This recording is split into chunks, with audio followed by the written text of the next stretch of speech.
Sa'insa da cece-kucen ta ɓarke ne lokacin da shugaban masu rinjaye na Majalisar Dokokin Najeriya Honorable Alhassan Ado Doguwa ya je gidan mataimakin gwamnan Kano jiya Litinin. Honorable Doguwa ya shaida mun cewa ko da ya isa wurin sai tara ana wata ganawa ta masu ruwa da tsaki na jam'iyyar APC. Kuma a cewarsa da ya tambayi abin da ya sa ba a gayyace su ba sai ya ce an mayar masa da kakkausar amsa. Tambayar kawai da na yi shine yanzu ya mai girma mataimakin gwamna ya kamata a ce ana taro irin wannan.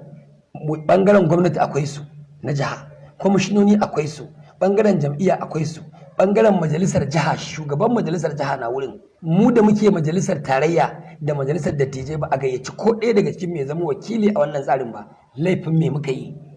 Daga faɗan wannan kawai yaron nan Murtala yana zaune kawai da ya tashi bani ansa sai ce ba za a gayyace kuɗin ba.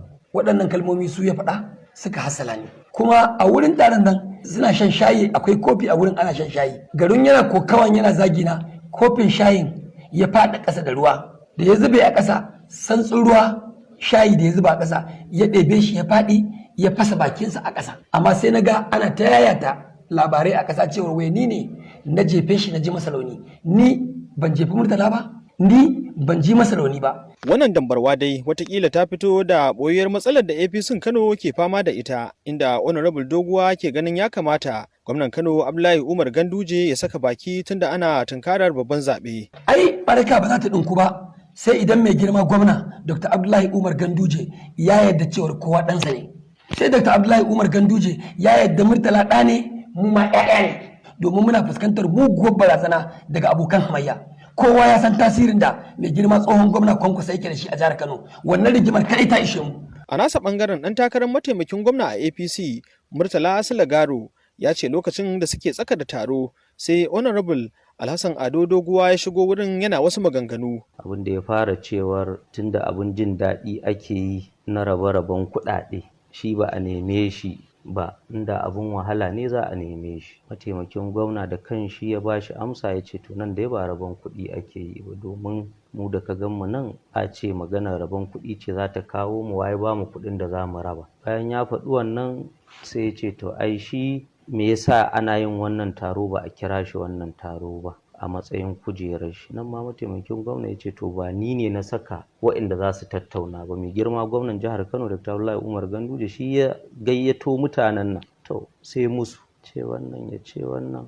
Amma yana cewa ka ba shi amsa da cewa ba za a gayyace ku ba. A ni ban tanka mai ba, ai da suke magana da mataimakin gwamna suke magana. Saboda haka ni ban sa musu baki ba, shi da mataimakin gwamna suke magana su. Murtala Sulagaro ya ce ya shiga maganar ne lokacin da Honorable Ado Doguwa ya zarge shi da cire fastocinsa. An sa hotunan shi an je an cire, amma shi da kanshi ya faɗa a gurin duk muna zaune ya ce amma ya san ba ni bane, amma wanda suka cire suna da alaka da ni. Sai na ce a'a ba haka aka yi ba. Daga faɗan wannan mataimakin gwamna yana shan shayi a gaba sai ya ɗau kofin nan sai ya wurgo min shi. Ya ce wai santsi ne ya kwashe ka faɗi ba jifan kai da shi ba, abin da ya faɗa kenan. Ba gaskiya bane. To mafita shine haƙuri.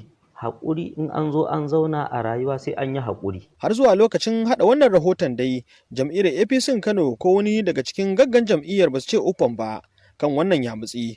Amma masu lura da al'amuran siyasa na ganin muddin ba a shiga tsakani tare da yi wa tufka hanci ba, to akwai yiwuwa APC Kano ta fuskanci cikas.